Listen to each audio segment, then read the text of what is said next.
I'm telling you, I'm building this movement. It's a lifestyle. It's much more. I say it's much more than a clothing line. It's much more than slapping some graphics on a tee and wearing it. This is my life. This is choosing to show up and live through love. Like it's a choice. It's active. The Perspective Podcast is fuel for your mind and creative grind. Each week, we break down the art of healthy hustling, overcoming the inner critic, and growing your creative business.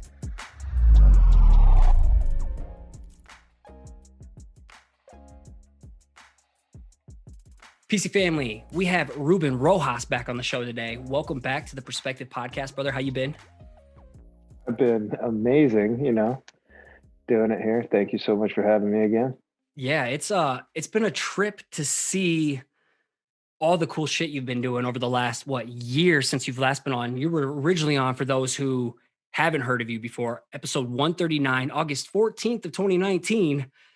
We have so much to catch up on, but before we do that, can we just give a brief Wikipedia page summary? If people want more, they can go back to episode 139 to really get like the incredible, inspiring backstory of the businessman climbing up the wrong ladder, his new pursuits now. So yeah.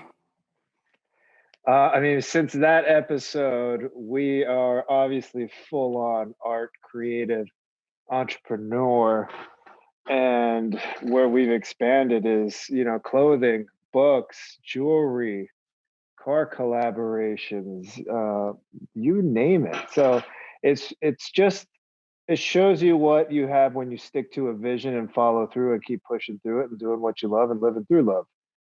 And yeah, I suggest going back to listening to that last episode to really get the backstory of where I am today. Well, not also, we should mention you're about to be a dad. So we're speaking in the future right now. Tell us a little bit about this too. Yeah, so I got a little boy coming. Excited and terrified all at the same time. You know what's funny is like the woman is such an incredible, powerful being. I always say if it was up to men to procreate, we'd be extinct a long time ago. But it's fascinating, it's confusing, it's all the things. And to be a man and see your wife go through all this is just absolutely incredible and just shows you the power of the feminine. But at the same time, one of the things I'm really realizing is there's not a lot of stuff out there for dads. There just really isn't. Everything is geared toward the mom, whether it's podcast and information and merch and all these things. It's mom and baby, mom and baby. So I think there's a big gap there in what's available, what could be an opportunity for men and fathers. I like that. Yeah, because I took classes. I did all the classes, all the Bradley stuff, so Emily could have like a natural birth. And like, yes, women are insane. Emily's the biggest badass I've known, naturally birthing two kids out. Like, women are badass. Still blows my mind. But shout out to your wifey. When is little man? When's the prince due?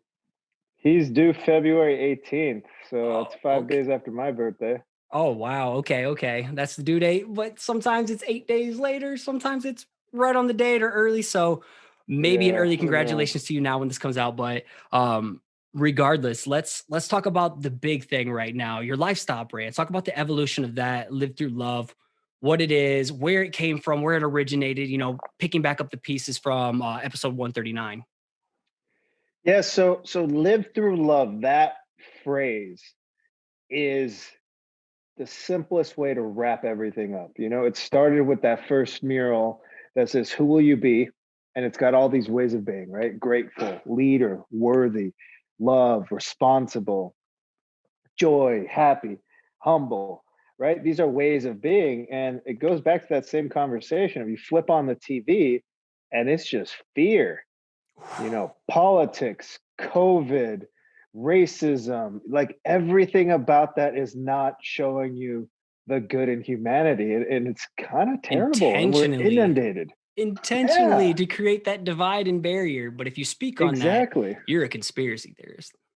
Oh, and don't forget cancel culture. That is Oh my real. dude, It, it's it gets scary in tough. my community, man.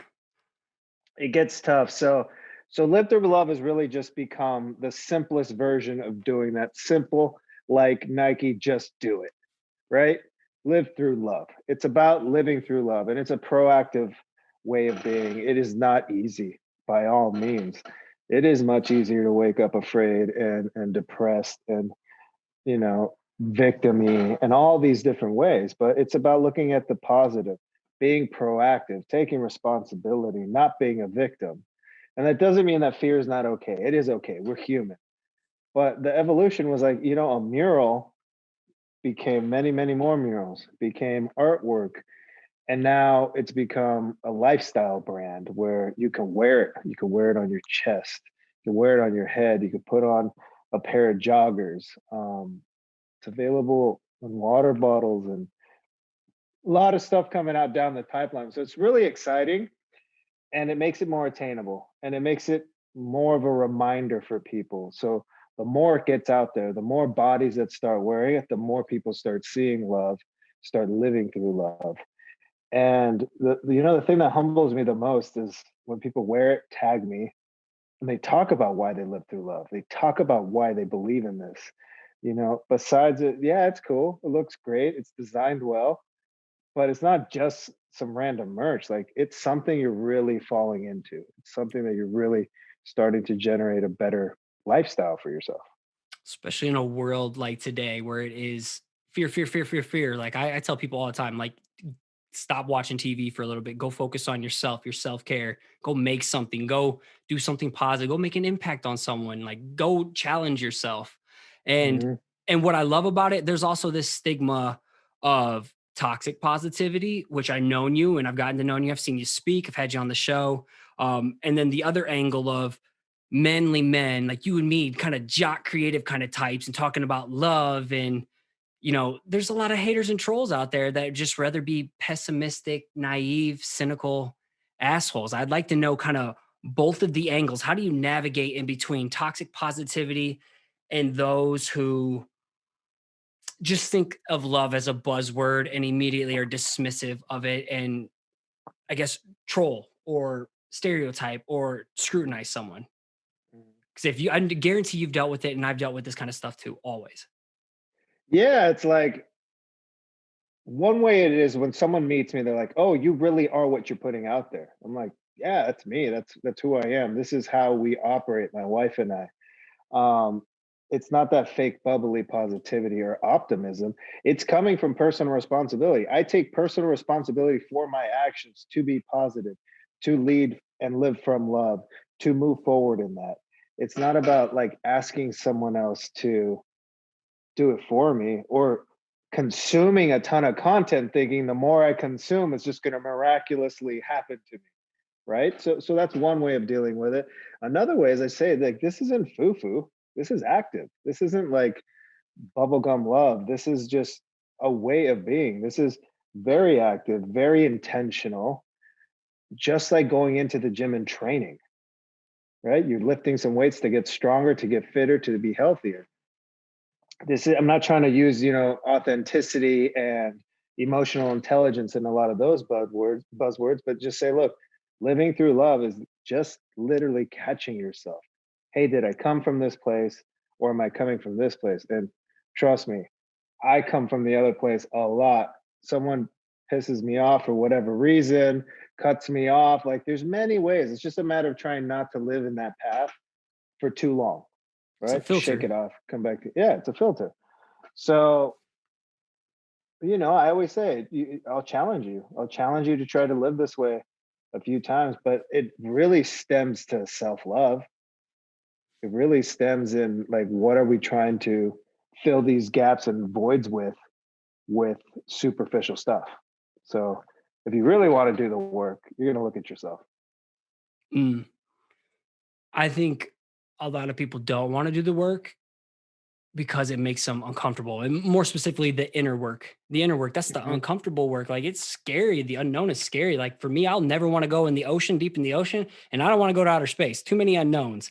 And going deep Yeah. within yourself, that's like a super scary thing. Yes, emotional IQ, self-awareness, but that shit is super important in order to be able to even catch yourself in the first place. Most people don't have that Oh yeah. trigger, that filter to be like, huh, this is where I'm operating from at the moment right now. No, I'm just gonna rage out real quick. Hmm. Hmm. So then how does your brand speak to that so people want to be a part of it because it's something they can identify with? Totally. They start like, I'm telling you, I'm building this movement. It's a lifestyle. It's much more. I say it's much more than a clothing line. It's much more than slapping some graphics on a tee and wearing it. This is my life. This is choosing to show up and live through love. Like, it's a choice. It's active. And yeah, when they start buying it, and don't get me wrong, I'm sure a lot of people just buy it because they like it and they think it's cool. And then Or they want to start support learning you? more. Exactly. But then they start learning about it. They learn about the ethos. They're like, oh, this is what I can do with this. This is what I can do with.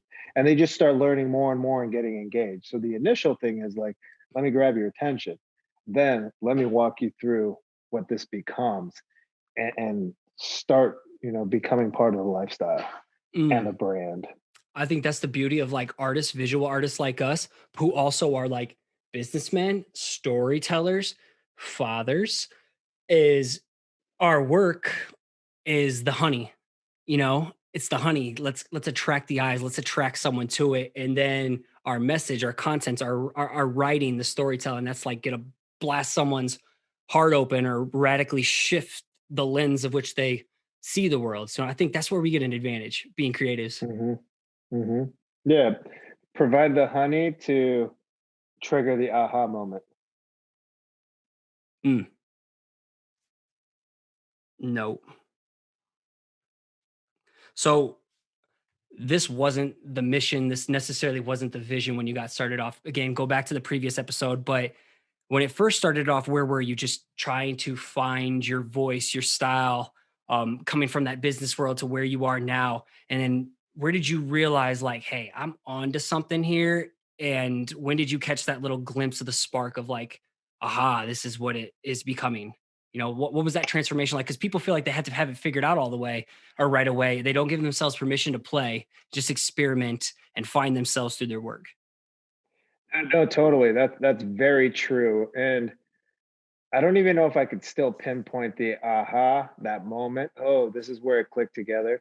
I have to catch myself, look back, acknowledge what's been done, and where it's going, and try to keep it simple.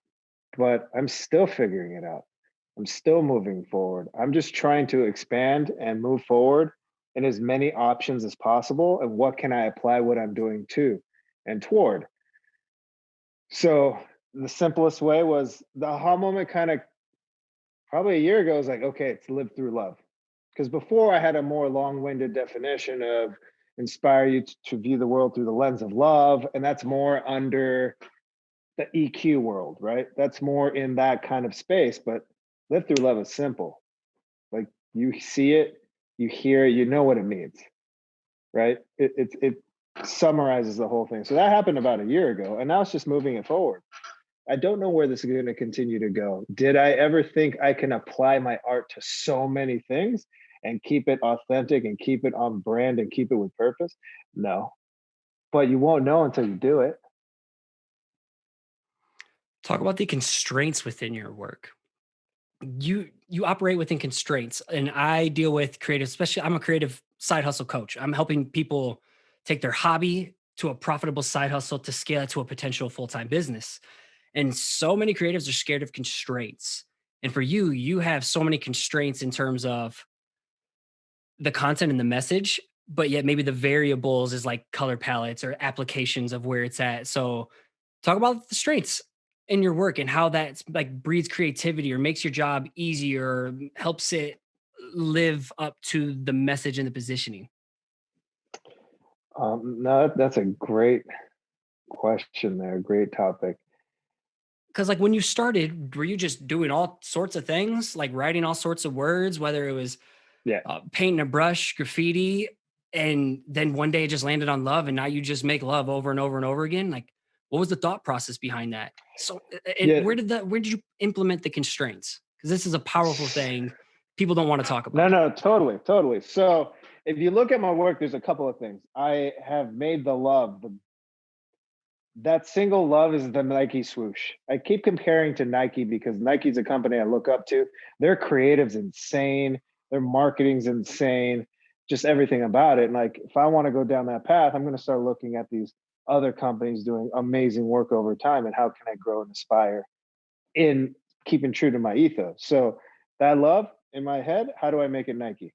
The swoosh, to be specific, or the Louis Vuitton logo, or things like that. So I started realizing, McDonald's. Ah, exactly, Coca-Cola. So I started realizing that my overall message has always been the same. It's been grounded in love. Whether I paint the word gratitude or spread your wings or do what you love or you belong here, these messages always come from that foundation of live through love. it's a branch Now, of the overarching umbrella. exactly, exactly.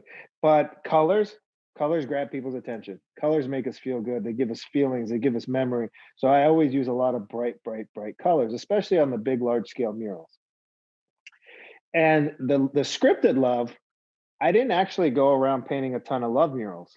That I kept until recently. I would pepper in some love work, but mostly you saw it in canvases like the pieces behind me. That's what I kept that to. I kept that more to the quote unquote contemporary art or fine art. Then I started incorporating it into more murals by either painting in an O with my script to start tying it in together. So that's how I started cross pollinating that. Then I said, oh, you know what? I'm going to start putting up some of my poetry, but just putting up the poetry is kind of plain. It's not 100% on brand. So I would paint the love wall, put the poetry inside a quote box, and then put the poem. So now that pollinated that and made it on brand again. So you started seeing that everything started being connected.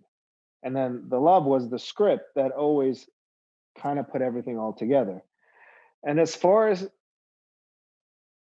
I mean, I can apply it to everything. I mean, you've seen the American flag piece I did. Like, what America needs right now is more love. We need to stop worrying about whether you're red or blue. We're all these things. So that was something that, or the Even a Kobe Kobe piece. piece, you Yeah, know? it's his silhouette. It's not his realness or his likeness, but I applied my love to that, and like who it is and what it is. But that's also because his ethos was that. And where his come from was. And that's why he inspires me so much. And then it's just colors, putting it into different colors. I do a lot of black and white work too, but it all depends on what I'm doing. And it's applicable to everything. I mean, the BMW, we put love all over a BMW. The car looks amazing. We have some long-term plans down the line with working with such a large company. It takes a long time to do, but maybe one day you'll see the Ruben Love Edition BMW available in 2022 or something. So you never know. So are there really constraints? That's the question. I would say constraints breed creativity. When you have constraints, the whole world of options open up where you can just think and process things more clearly, more clarity, more confidence, more conviction Hmm. with what you do. And why I'm So bringing like this a up is because I want to have a teaching moment here for other creatives listening. Be like, man, but he can do it because it works for him. But I want to be all over the place, which then makes them consistently inconsistent. But the power hmm of constraints that I see within you is it builds brand awareness, brand ethos, and hmm cohesiveness with everything, and also like provides the world is now your oyster. And I think that's the power of it. You're living through a constraint right now, it's like having people niche down or convincing people to niche down when they're not seeing results, as well as baking in constraints within their brand, are probably like the two top resistances I get. And you've just embraced and owned all of them.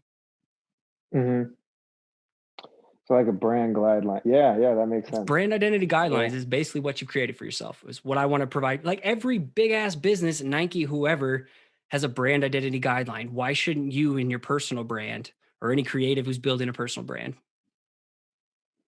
And consistency. Mm-hmm. Hmm. Inconsistency.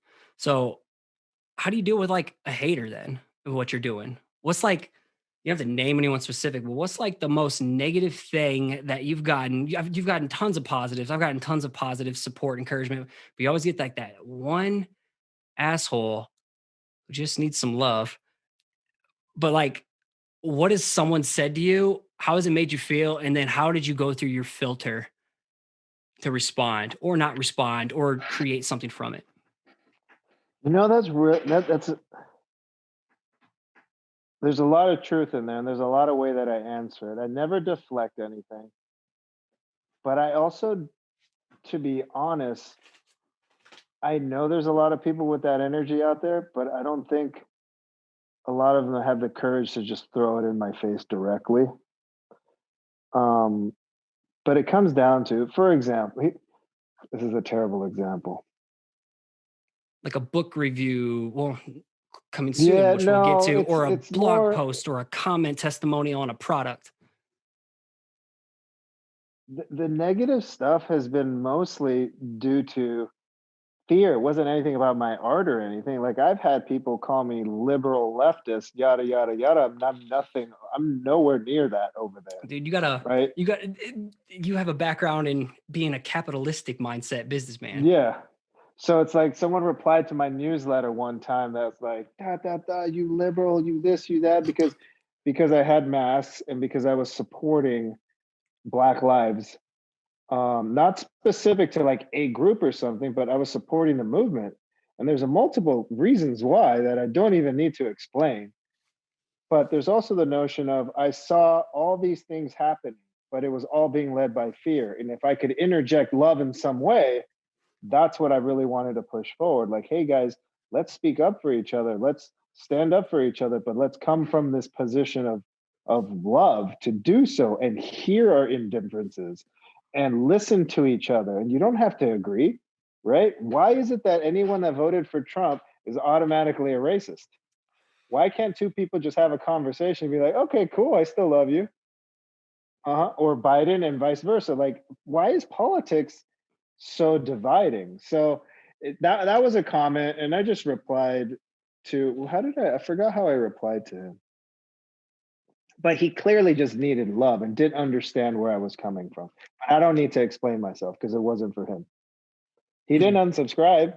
He still subscribes. So, I've had other people comment on a face mask photo and saying, I am not a sheep. You keep pushing your da da da. And I'm like, I don't need to reply. And I'm like, thank you for your concern. Appreciate your comment and your attention. But I'm also thinking, and you could go this way. So I guess I reply by not replying because in my head I'm like, dude, the people that constantly say they're not sheeps maybe are actually fill in the blank because A quote sheep of unquote the opposing wolves. view. Yeah, because let's just say the opposite of sheep is wolf. No one's out there saying I'm a wolf pounding their chest. Yeah, yeah. It's like it's just this consistent thing of you trying to say what you're not because you can't own who you are. Or I don't know if that makes sense, but I kind of just acknowledge people. I'm like, thank you. I know you need a little bit of love, some hug. Here you go. Man, I Um, wish I could have heard you say that maybe like 5 years ago when I took that shit way too seriously and would just get triggered. yeah. The triggers I do get the most right now, and sometimes my wife has to take me down off the ledge, is I cannot control UPS, USPS, FedEx. Like I just can't do it. And sometimes someone will just send an email, and I'm like, why? Like, why did it have to come from that space? And I'm sure you've got some stuff going on, but I'm like, don't you realize you're buying something that says love? And like the message you sent out. And what I've done in some of those instances when they really, really rub me the wrong way, I just tell them, hey, I'm sorry you're having issues with delivery. Third party is not in our control. We'll open up a case. But I'm going to refund you right now. And you do not fall into the lifestyle of the brand that I'm building. Ooh. And that's how I end it. And I send them some love and that's it. So they get the So package. tough I know they love. end up getting it, but I'm like, you don't live through love, you know? I don't want your money. Yeah. I And like it's not that. coming from ego. It's coming from like, let's move this thing forward together. So there's been that, but it really comes down to like, I am not Amazon, right? A lot, and I know it's not just me. There's tons of small businesses dealing with this. Like Amazon, as great as they are, they've kind of put a little bit of a huge speed bump in like, why don't I have my thing tomorrow? Unrealistic I'm like, expectations for small businesses. and I'm fulfilling next day. Like I'm doing the fastest I can possibly do. It's my wife and Do you I do print on fulfilling. demand Or you literally sit on stock of everything, I like have even your merch gear. inventory. No, this is all legit. This is no, these this is 10 screen prints. This is not like crappy DTG. This is not print on And demand. not a cheap print or cheap garments. Like I've been in the Nope. screen printing world, man. A 10 color print. My goodness.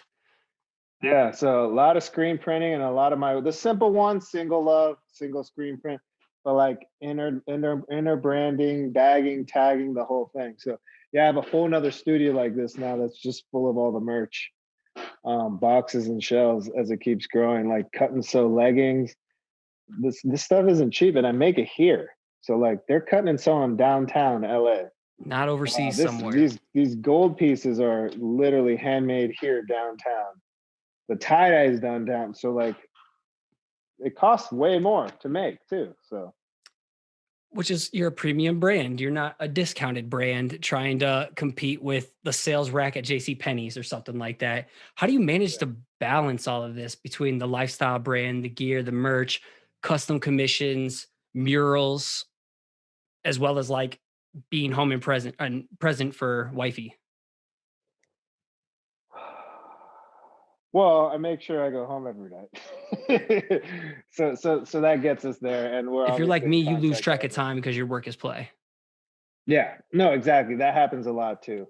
But honestly, I don't say I'm regimented, but I get up in the morning, do my thing with my dog, take him out, give him food, and then go to the gym. That's my non-negotiable. Come home, and then my day is kind of all over the place. Whether I'm speaking to you or numerous other people, whether it's a merch day, a paint day, a mural day, or whatever's happening. Luckily and not luckily, I mean, this is the first year I haven't traveled. Like my wife and I travel a lot, but obviously there's a pandemic. But that also has reduced the travel for murals and that, so I can focus on other things. So it's going to get tricky when my son comes. Obviously, that's going to change, but I think it's because it's all under one umbrella. It's all part of the same thing. There's different verticals within the business. And as long as I look at it like that, I'm triaging. Like I'm not handling everything every day. But I still have my nonprofit and my tech platform startup too that gets all peppered in. So it's kind of all the same world though. It's not like I'm still doing insurance and retirement services and then trying to paint like I did the first few years, which that now you can't. That's just not possible. So in a sense, how it is for me too, you can have a lot of things on your plate, but certain seasons, certain things get more priority based on life circumstances, pandemic, or whatever is the hot ticket item that'll move the needle forward in your business. So I think a lot of people feel like you have to do all the things all the time. Like you could still have a lot of different channels to your business, but one channel just may be like an open highway this time, and the other ones become like one way and more maintenance mode. Yeah, yeah. It's the river with the tributaries.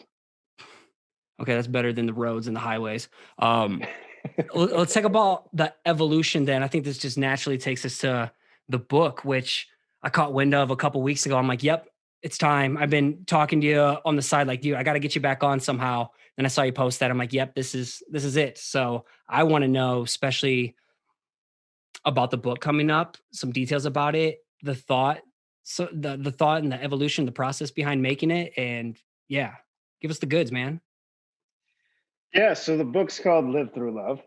And for those who know too, Ruben doesn't like promoting himself, and that's why I'm here. So I push these things out of him. Yeah, thank you, Scotty. Um, so I've been writing poetry for a long time. When I met my wife, now wife, when I met her back then, I would share some of this poetry with her. And she would buy R.M. Drake and these other poets books. He's like, look, I buy these things all the time. Like, start putting it out there. And a long time ago, I created an alter ego. I wrote under the pseudonym Ruben Ben, and I created an Instagram account, and it went up to like 7,000 followers pretty quickly. But it's really hard to juggle art, everything I was doing, and then poetry, and then the aesthetic of the poetry because it was a outlier way out there. You wouldn't know that was me because it didn't match the art as far as color. It was just the white and black text. So years later, I've been starting to add, this year I added a lot of poetry to some of these murals. And what I did was write this whole journal. But the purpose of this book, it's a hardcover book. It's really nice. It's soft touch. It's like two-tone on the front, so the love is glossy.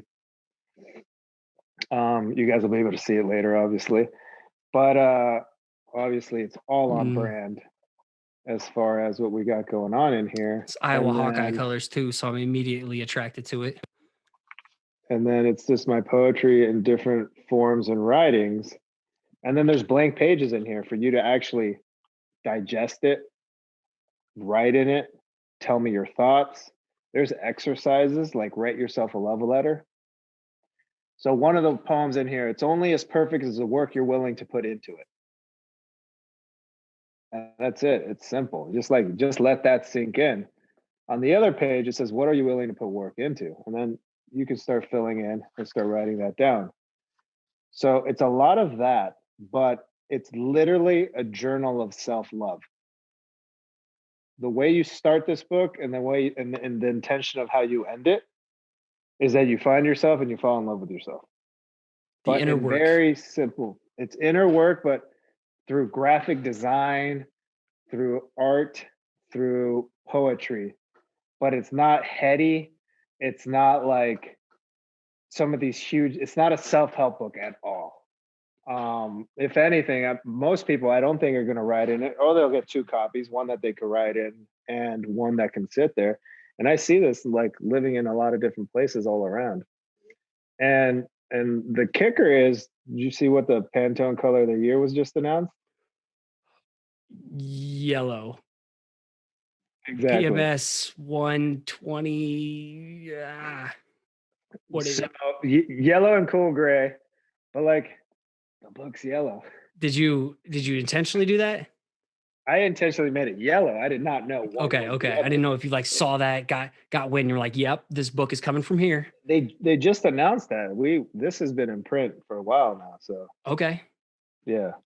So this is my only copy. The rest are on their way in still. Did you hire a designer then to do the quotes on the inside? Someone you know? Yeah. So my publisher has a designer she always works with, and we spent hours on the phone together. This is version 7 of the book.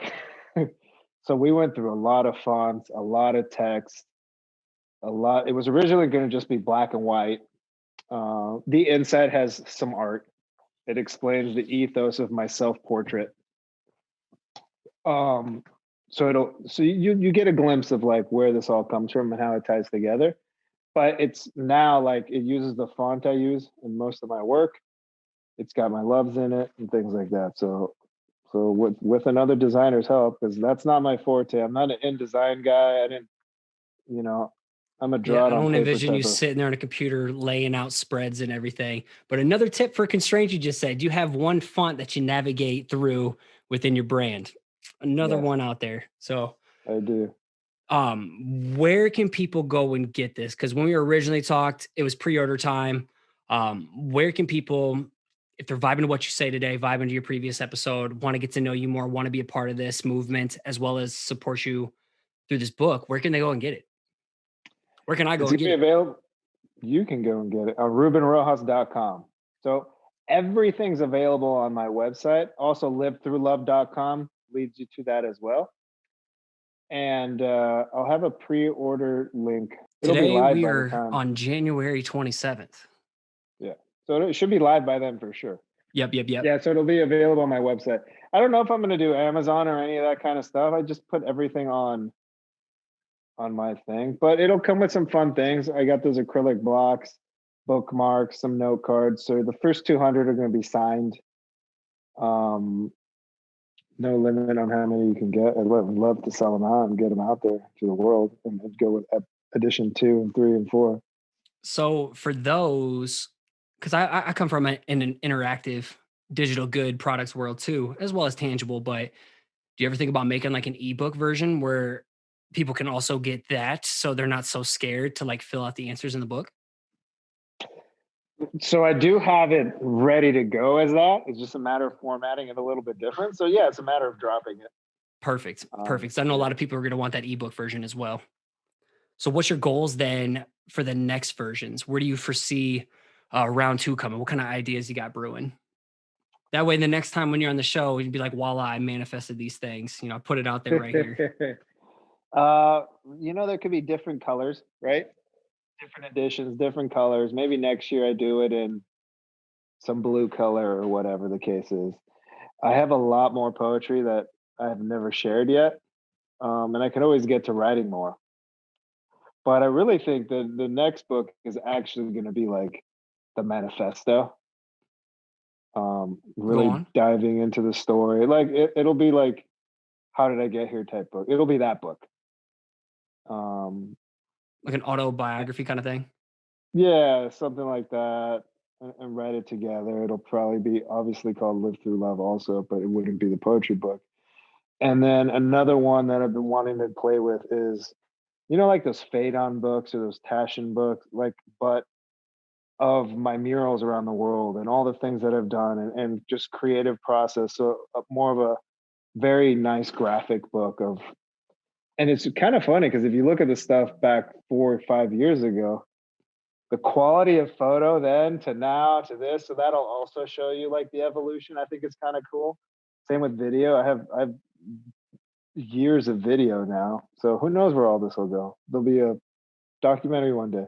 We'll see. I'm nowhere near that level, at least not in my eyes. At least you got the targets at least. So, speaking of, is poetry something you plan on working back into the groove or a creative exercise or a process during these pandemics when you can't travel or Yeah, so a lot of my poems just kind of hit me. I like to, some of them are actually spoken words that I haven't performed. Like I can just get up there, but I'll be driving and I'll hear a beat I like on a song, and then I'll just start riffing stuff. you freestyler? Yeah, and I'm freestyling it and Yeah, just riffing it, and then all of a sudden I'm like, oh, so then I'll stop and like start writing it down real quick. So I have a few people that'll perform it, but like I'm working on the Live Through Love anthem song, like, so we'll see. Maybe that'll come out I've one heard of a day. guy You named never know. NQ that's really good at this kind of stuff. Yeah, yeah, yeah. Adam. Um, you just sparked another one too. Let's consider this kind of rapid fire right now. How do you collect your ideas? Because if you're like me, they hit you all over the time. Yeah, you stop and write it down wherever, but are you using iCloud? Are you using notes? Are you using Notion, Evernote? Where do you collect your ideas? And how do you Uh, organize them? Organization is out the window. There is no organization. It is by memory and notes on my phone. So I'll hit the notes app, put it all down, and I forget a lot of the things. And I intentionally do that because not all of it is good. But I'm still going through notes. Something will hit me, and then I'll just search it. I'm like, whoa, I wrote that down 3 years ago. I'm finally getting to it. Time to make it So happen. so so there's stuff like that that it was either an idea, it wasn't time to execute, or now is the right time to execute, things like that. Whether it's an art piece or a canvas or some unfinished poetry, words that I'll just spew out and write down, or ideas for sure. I mean, I have like 47 t-shirts ready to go. I just don't know when I'll ever drop them because I'm not going to just drop 47 tees all at once. For sure. Also, if someone's looking to like get started in the world of merch and to create their own lifestyle brand potentially, like how should they start? Where should they start? And what were some of like the biggest hurdles? Like what are like 1 to 3 hurdles that you went through that you were like, damn, okay, this takes a lot more work than I was expecting to get on like a Nike level. A lot of people just think Yeah, it's gonna be easy and I'm gonna make something and people are gonna buy my shit. And like I did a clothing brand for 4 years. It's fucking difficult, you yeah. know? And then it led me to Perspective Collective. But for you, how's that been? How's that experience been? So the how is just do it. Honestly, there's a point where you're going to get stuck overthinking, overthinking, overthinking, and getting to a point where you just don't do anything. So get your favorite piece of art, put it on a shirt, a hoodie, or whatever it is that you want to put it out on, and don't really worry so much about what that blank is at first. If you're comfortable wearing it, awesome, do that, and get it out there. You got to see if someone's going to buy it. Because if you're going to build out this whole line and it's exquisite, and you've got decks and line sheets and all the things and a lookbook and not a single piece sells, there was no purpose in doing it. So like my first t-shirt I ever made is I painted a mural. I'm like, this might be a cool t-shirt. Called up a guy, can you print this on a shirt? When I unveiled the mural, I unveiled the shirt and I sold 100 shirts off an Instagram post. I'm like, oh, okay, I think there could be something here. So just test it out. That's it. Just test it out and start simple. Start small.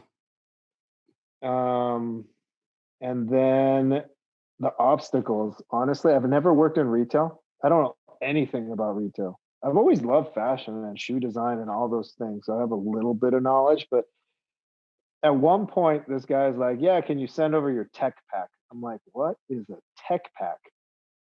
I have no idea what you're talking about. Like, here's my design and I want it on this. Yeah, but like, can you put it on tech pack? So your tech pack is like your silhouette with the measurements, where the art goes, like all laid out. It's like this whole thing. And it could get as complicated as depending how the piece is, right? On a t-shirt, kind of simple. But if you're cutting and sewing leggings like I'm doing, oh, it's the type of stitch. Oh, where the labels are going, where's the inseams are going, how the hems are lining up, like you name it. It's like every little thing is there. 1/4 here, 1/8 there. This double stitching finish. I'm just like I still don't know a lot of it, but figuring it out. So the obstacle is really learning the game. But the only way I like to learn is by doing it. I could sit and read books all day. I can go enroll in fashion classes if I wanted to, or I could just do it. Obstacle two is no one operates on your timeline. It literally takes way longer than you think. You're like, oh, here's my idea. I want 300 shirts tomorrow. Yeah, that'll be like 4 weeks. I'm like, why though? Why 4 weeks? Obviously, I'm not their only customer, and you wouldn't be their only customer, but it's kind of just been the nature of the beast, which hopefully I'm going to try to change that. But for the most part, if you're doing quality and you're working with a good factory, they're all busy. They're all doing things, and it just takes time. And then lastly is, you know, again, keep it simple. Do one or two things. Do it well. Do you recommend actually getting like sitting on stock of like 20 shirts to start off with, or getting a minimum run, or doing print on demand to get started? What would you do? Well, what would I do is, you know what I do. I'll tell you. Knowing I hold how inventory. easily and Yes. accessible things are today in this modern era of 2021 that we're living in. So obstacle three, I'm going to say is I'm a control freak, and I don't mean a control freak in a bad way, but like I am an operator that has my hands on everything. I don't have to do everything. But at first, I started with the fulfillment center, and I was starting to get emails. Where's my package? Where's my package? Then I answer the customer. Then I've got to go to the fulfillment center and chase them down. So that was adding steps for me. And I'm like, I can't do this. This is taking up too much of my bandwidth and brain power. And I'm literally focused on this. So I can't do anything else. And you So lose the I brand chose experience control. exactly. And so I decided, I'm going to fulfill it all myself. Also, it's cheaper. It costs money to have someone fulfill. They were taking like 10 to 15%. I'm like, whoa, I didn't even know it was that expensive. I'm like, I'm not making anything. That's a hit to the margin. But I was traveling at the time. It worked for what I needed, and I didn't know any better. But fulfilling in house allowed me to directly be able to tell up to the minute responses and truthful and authentic to my customer instead of chasing something down. Let me get back to you and having who knows how many days in delay. Because that customer buys a t-shirt, you want them to buy more down the line. You don't want it to be a bad experience for them.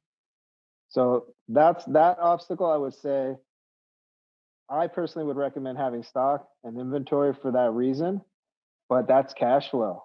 So that's another obstacle. Do you have the cash flow to hold $20,000, $30,000 worth of inventory? And the And is it audience moving? without knowing if there's demand. Exactly. So you can go on a Printful, right? You could go on a Teespring. They take a cut, you get a cut.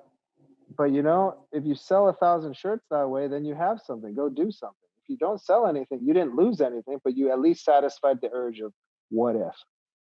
Like, I always think you should give everything a shot. Hell yeah. So to summarize, start small. Don't bite off more than you can chew.